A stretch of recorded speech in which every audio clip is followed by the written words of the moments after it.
Hi, this is Sean from Cranborne Audio.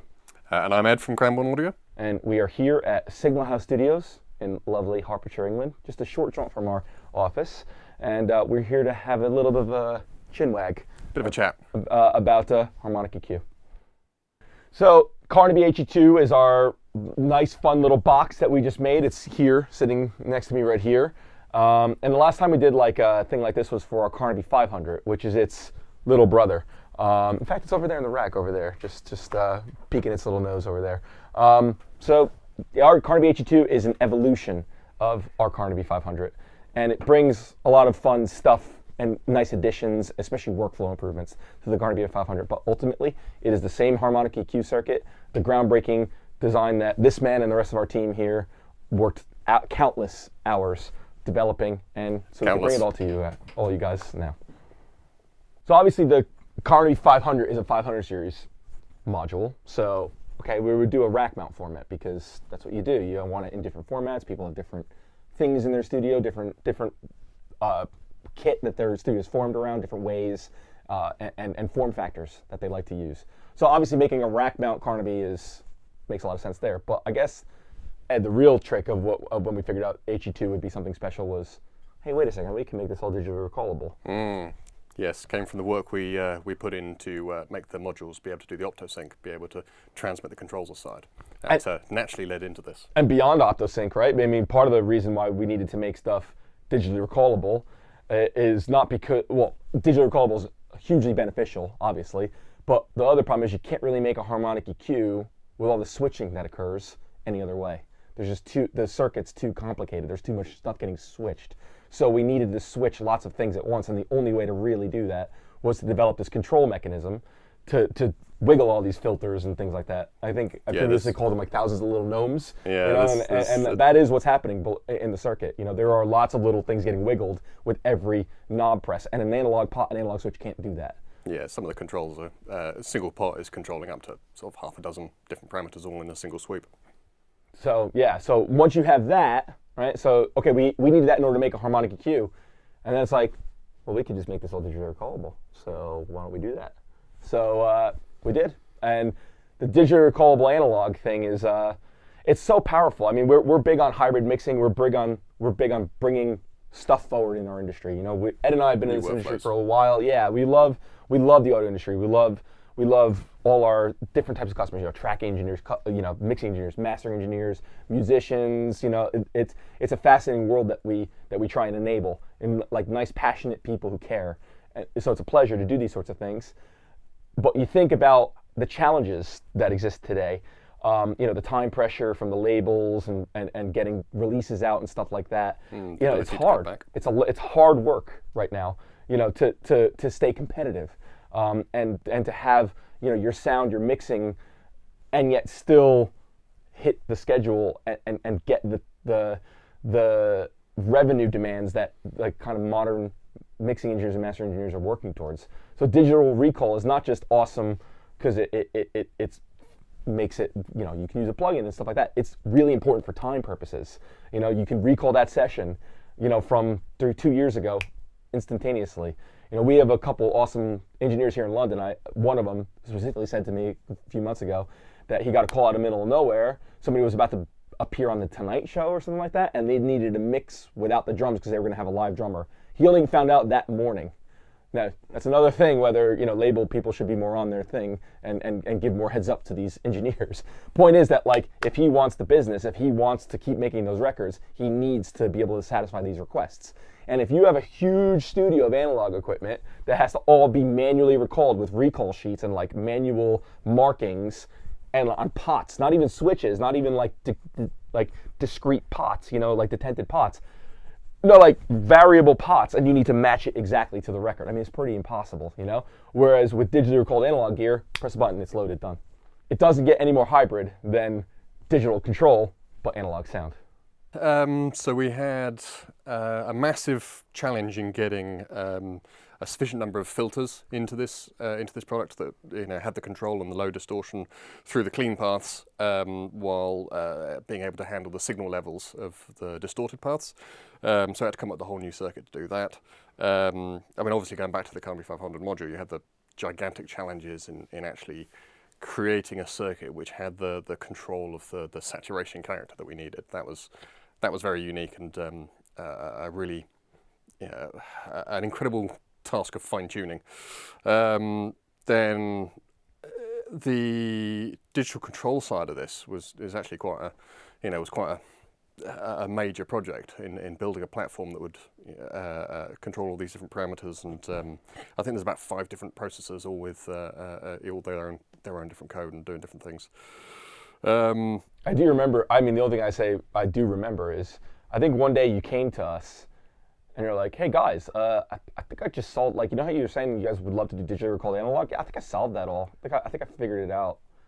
Yeah, like for like, you know. I did that overnight, didn't I? I just came in, One of those classic Ed moments. Came in, Hey guys, so I got this idea about how I could do digitally recalled analog for like a price we can afford, like not much more than like a normal analog pot. You think that'd be interesting? Yes, Ed, that will be very interesting. Yes, we will do that. Yes. Yeah, OptoSync was another one like that, wasn't it? It was. So I had this idea over the weekend of I can beam the controls through light. Would that be useful? Yes, Ed. Yeah, yes, okay. that'll be very good. Yes.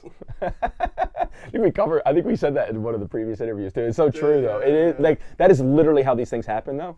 Yeah. You know, like we're tinkering and just pushing boundaries and just doing stuff.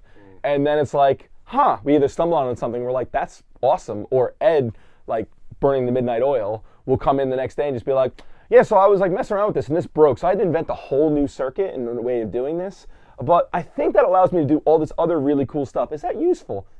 Yeah, that's going to be pretty damn useful, yeah. That's or not, awesome. Is the other or way. not, it sometimes does happen too. That's I've invented a lot of circuits that you'll never see because they don't do anything, or they do some things great and have a gigantic fundamental flaw in them, but so you never see the light of day of those ones, but for every, there's hundreds and thousands of simulations of interesting ideas I had, many of which work, many of which don't, but it's always fun, exploring the solution space so I can come up with something novel. And there's one thing getting your simulations and circuits to work and to get them. It's another thing to be like, is this interesting for audio? No, Ed, nobody cares about being able to push a signal 300% past clipping and or whatever, whatever crazy idea he comes up with. But that's one of the things I love though, Ed, is that like we just try stuff. We just do stuff and we're not that precious. We just kind of let things develop. And then we take stock at some point, like, hey, was this a thing? Is this a thing? Is this useful? Get a feel for what doing strange things will sound like, and then translating that back to the the studio experience from your history, and seeing if it's going to enable something that's really interesting for the users. I mean, it's even funny, something like Camden, when we were doing the Mojo circuit, right? So the Mojo is our first foray into analog saturation and tunable analog saturation. The original idea was like having a transformer or a tube that we could like mix in for saturation. It was actually good, so basic, you know what I mean? I say so basic, I mean, there's not a lot of stuff that does that kind of stuff, but basic compared to where we've gotten to in terms of understanding saturation. At first it was like, let's put a transformer down and like be able to do a dry wet with it, which is like not that exciting now that we know what we know now that we can do what we can do now. But in 2017, 2016 or whatever this was when we were exploring this stuff, that sounded like it could be fun. And fun to try, and it was going down that path of saying, all right, let's try a transformer there, and then looking at all the problems, like, oh, that's not good. Oh, wait, a transformer costs that much money. Wait, I can just do that this way, and you kind of, there's no such thing as a stupid question in development and research. They always say that, like good questions provoke good iterative design and like call out to an engineer to like solve problems and try stuff, and so that's what we love doing. But even a stupid question can connect something interesting. You can go, is this a good idea? No, that's a terrible idea. Well, but it does give me this idea, and that could work. That happens a lot as well. It does. It's very true. Yeah. Analog just has a magic that just sounds amazing because it's complex. It's like there's a lot of stuff happening. There's a lot of interactions between components and things, and they're chaotic. You can't possibly model all that behavior. It's just way too much to model and understand and recreate in DSP. Like, truthfully, in DSP you can model lots of stuff. You can do all this stuff. It's these interactions in vintage gear are too innumerable to possibly model all of them. They truly, you could focus on a few key bits and put a lot of effort into them. And that maybe might get you 90% of the way there. It is absolutely impossible to perfectly recreate all of the tiny interactions in an analog circuit. And I'm talking about simple analog circuit. I'm talking about like a basic tube compressor or something like that has like not a lot of components, let alone something that's really advanced. There's just too much stuff there. There's too much stuff that you would have to measure, and they're nonlinear, and they occur at different frequencies, at different temperatures, at different lengths, at different ages. Like, it's just way too much to model. So you can't really do it in DSP. So what's cool about Carnaby is all that stuff is happening in analog. So it's all the analog chaotic nature of things that is happening, and we've just tamed it a little bit, but let it grow wild. You know what I mean? But what we've done is put this framework around it to allow you to control it and get the best from it. So analog's going mental under the bonnet, but then you're like, it's like a panopticon. You're over the analog zoo, like feeding it at this time and doing. So it's fun. It's like horticulture or something. I can't even explain it. It's like we're letting the circuit do mad things, but we can control it. And this goes back to that parameter, that thing where you turn a knob and lots of things are being adjusted. If you kept any of those things the same as you turned it, the whole thing would go wildly out of control. It's only because sound terrible. And sound terrible. Oh, it was just awful. There's 1,000 terrible sounds you can make with the controls in it. But yeah, because as you adjust it, it's bringing in this, bringing up that. Keeping these in areas where they sound good. It stops it from going wild or oscillating or doing many other things that would happen if it was a purely analog circuit without digital control. But it's always on the verge of doing those things. Best bits of analog, best bits of digital. The most exciting part for me about product development is not like don't get me wrong, making stuff is fun, exploring stuff and trying to make, but ultimately when it's done, when it goes in the hands of people and people create art using it, that's the best moment. That's the moment, and that's the moment we're at now. So soon, very soon, you'll be able to get a Carnaby HE2. And the number one thing I want to say is tell us what you find. Like, we love hearing about it. It's a brand new tool to make stuff and to do stuff. It's not going to necessarily, make anything faster or easier or whatever. It's just a whole new tool for everyone to explore and to enjoy. And please tell us how you find it. Yeah, I mean, I can't wait to hear some of the songs that people make with this thing.